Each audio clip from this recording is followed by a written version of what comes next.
ओम नमो भगवते वासुदेवाय। हर हर महादेव। परम पावन पुरुषोत्तम मास कथा का आज का 9वां अध्याय। 8वें अध्याय में मेधावी ऋषि की कन्या अपने पिता मेधावी ऋषि के देहांत पर बहुत दुखी होती है। एकांत में अकेले अपनी कुटिया में वो रो रही है, बहुत जोर जोर से रुदन कर रही है। तो आसपास के ऋषि मुनि उसका रोदन सुनकर आते हैं। आगे क्या घटना घटित हुई उसका वर्णन आज के अध्याय में। सूत जी बोले, तदनंतर विस्मय से युक्त नारद मुनि ने मेधावी ऋषि की कन्या का अद्भुत वृतांत पूछा कि हे प्रभु, उस तपोवन में मेधावी ऋषि की कन्या ने बाद में क्या किया और किस मुनि श्रेष्ठ ने उसके साथ विवाह किया, सो पूर्ण वृतांत हमें सुनाइए।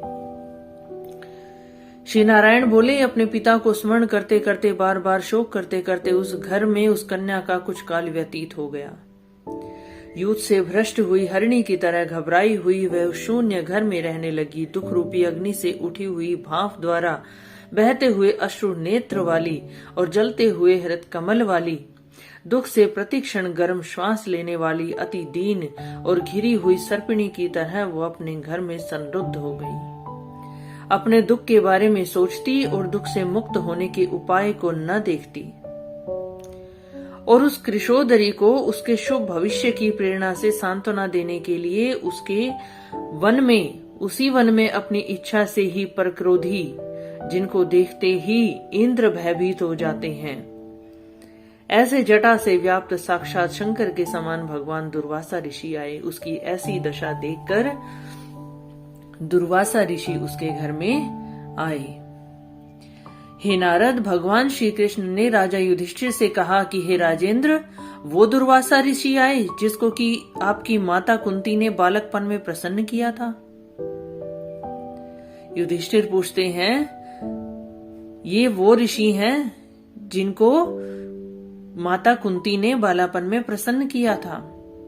तब उन सुपूजित महर्षि ने देवताओं को आकर्षण करने वाली विद्या उन्हें दी और हे भूपाल, जिन्होंने सब देवताओं से नमस्कार किए जाने वाले मुझको भी रुक्मिणी के साथ रथ में बैलों की तरह जोता था। आप श्री कृष्ण कहते हैं, ये वो ही दुर्वासा ऋषि हैं जिन्होंने मुझे भी रुक्मिणी के साथ अपने रथ में बैलों की तरह जोत लिया था। दुर्वासा को बैठाकर रथ खींचते हुए जब हम दोनों मार्ग चलने लगे, अब श्री कृष्ण अपना वृतांत सुनाते हैं कि क्या हुआ था। उन्होंने बताया कि दुर्वासा को बैठाकर रथ खींचते हुए जब हम दोनों मार्ग चलने लगे, तब चलते चलते मार्ग में अति तीव्र प्यास से जब हम व्याकुल हो गए, तालु और ओष्ठ जिस रुक्मिणी के ऐसी जल चाहने वाली रुक्मिणी ने जब मुझे सूचित किया, अर्थात रुक्मिणी को बहुत अधिक प्यास लगी और रुक्मिणी ने मुझसे कहा कि प्रभु, मुझे प्यास लगी है। तब कंधे की रथ पर जोत को हटाते हुए चलते चलते ही पांव के अग्रभाग से पृथ्वी को दबाकर रुक्मिणी के प्रेम के वशीभूत होकर मैंने भोगवती नाम की नदी को उत्पन्न किया। जब रुक्मिणी की प्यास बहुत अधिक बढ़ गई थी तो मैंने रथ के जोत को कंधे से हटा दिया और पृथ्वी को दबाकर मैंने भोगवती नाम की नदी को उत्पन्न किया। तब भोगवती ऊपर से बहने लगी और उसी जल से ही महाराज रुक्मिणी की प्यास को मैंने बुझाया था। लेकिन इस प्रकार रुक्मिणी की प्यास बुझाने की घटना देख करके ऋषि दुर्वासा मुझसे जलने लगे, क्रोध करने लगे और प्रलय की अग्नि के समान उठकर दुर्वासा ने मुझे श्राप दे दिया। वे बोले, बड़ा आश्चर्य है श्री कृष्ण, रुक्मिणी तुमको सदा अत्यंत प्रिय है, अतः स्त्री के प्रेम से युक्त तुमने मेरी अवज्ञा कर दी और तुमने ये दिखलाया कि मेरा महत्व कम है, और तुमने मेरी अवज्ञा करते हुए रुक्मिणी को पानी पिलाया। अतः तुम दोनों का वियोग होगा। मैं तुम्हें श्राप देता हूं कि तुम दोनों का वियोग होगा। और उन्होंने मुझे श्राप दे दिया। हे युधिष्ठिर, ये वही दुर्वासा मुनि है, साक्षात रुद्र के अंश से उत्पन्न है, दूसरे काल रुद्र की तरह है, महर्षि अत्रि के उग्र तप रूप कल्प वृक्ष के दिव्य फल हैं, पतिव्रताओं के सिर के रत्न अनुसुया भगवती के गर्भ से उत्पन्न हुए हैं और अत्यंत मेधा युक्त दुर्वासा के नाम से प्रसिद्ध ये ऋषि हैं। इस प्रकार श्री कृष्ण ने अपना रुक्मिणी का वृतांत सुनाया कि किस प्रकार मैंने जब रुक्मिणी की प्यास बुझाई तो दुर्वासा ऋषि ने मुझे श्राप दे दिया था। अनेक तीर्थों के जल से भीगी हुई जटा से भूषित सिर वाले साक्षात तपोमूर्ति दुर्वासा ऋषि को आते देखकर कन्या ने शोक सागर से निकलकर धैर्य से मुनि के चरणों में प्रार्थना की। जब ये दुर्वासा ऋषि कन्या के घर पहुंचे तो कन्या ने दुख सागर से निकल करके धैर्य से मुनि के चरणों में प्रणाम किया और प्रार्थना करने के बाद जैसे वाल्मीकि ऋषि को जानकी अपने आश्रम में लाई थी वैसे ही वो दुर्वासा ऋषि को अपने घर में लाई और उनको अर्घ्य पाद्य और विविध प्रकार के जंगली फलों पुष्पों से उनका आदर सत्कार किया और आज्ञा लेकर पूजन किया। हे राजन, तब कन्या उनसे बोली, हे महाभाग, हे अत्रि कुल के सूर्य, आपको मैं प्रणाम करती हूँ। हे साधो, मुझ अभाग्या के घर में आपका शुभ आगमन कैसे हुआ? हे मुने, आपके आगमन से आज मेरा भाग्योदय हो गया है, अथवा मेरे पिता के पुण्य के प्रवाह से प्रेरित मुझे सांत्वना देने के लिए ही आप मुनि सत्तम आए हैं, मेरे भाग्य से आए हैं, या फिर मेरे पिता ने जो पुण्य किए उनके कारण आप मेरे घर में आए हैं?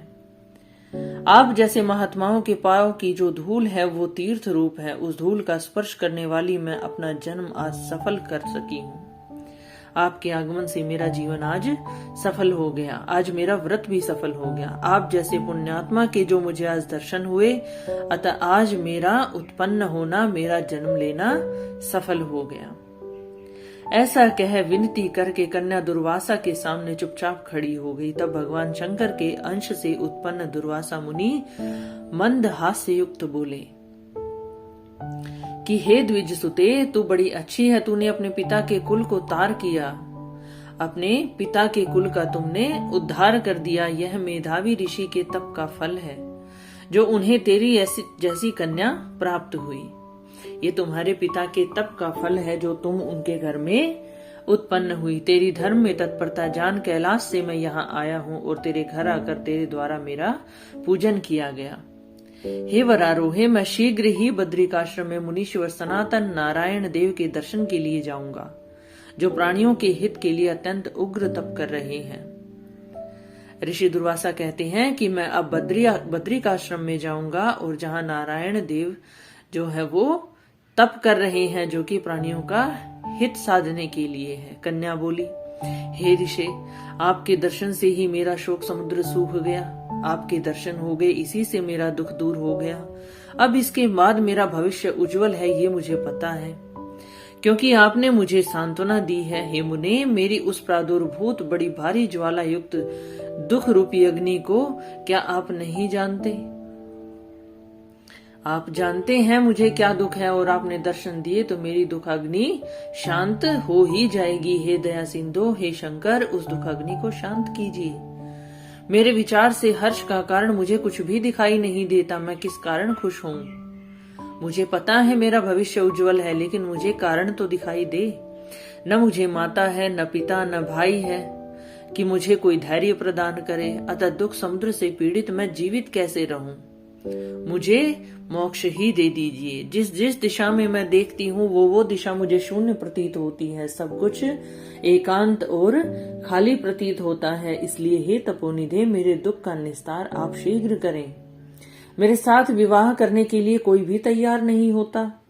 इस समय मेरा विवाह न हुआ तो मैं इस फिर वृषली शूद्रा हो जाऊंगी। मुझे बड़ा भय है कि ये समय अगर चला गया तो मैं शूद्रा हो जाऊंगी। मैं नीच समझूंगी अपने आप को और मुझे इस बात से बड़ा भय लगता है। इसी भय से मुझे निद्रा नहीं आती और न भोजन में मेरी रुचि होती है।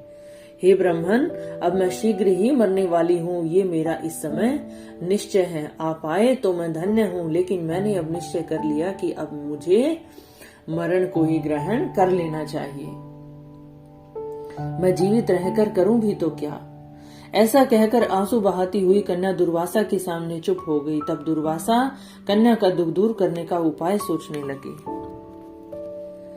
श्री नारायण बोले, इस प्रकार मुनि कन्या के वचन सुनकर और उसका अभिप्राय समझकर बड़े क्रोधी मुनिराज दुर्वासा ने उस कन्या का कुछ हित विचार पूर्ण कृपा से उसे देखकर सारभूत उपाय बतलाया। अर्थात मुनि कन्या के ऐसे विनम्रता से कहे हुए दुखी वचनों को सुनकर के विचार करने लगे कि मैं इस कन्या का दुख दूर करने के लिए क्या उपाय कर सकता हूँ, और उस बारे में विचार करते हुए कहते हैं कि इसका वर्णन हम अगले अध्याय में करेंगे। इति श्री बृहन्नारदीय पुरुषोत्तम मास महात्म्य कथा नवमो अध्याय संपन्न। हरि शरणम। आज का नवम अध्याय यहाँ समाप्त हुआ। अगले अध्याय में ऋषि दुर्वासा कन्या का दुख निवारण किस प्रकार से करते हैं, क्या उपाय उसे बतलाते हैं, उसकी चर्चा होगी। ओम नमो भगवते वासुदेवाय। हर हर महादेव। कथा का पूरा आनंद लेने के लिए आप चैनल पर बने रहिए। सबकी मनोकामना पूर्ण हो, सभी को सुख प्राप्त हो। हर हर महादेव।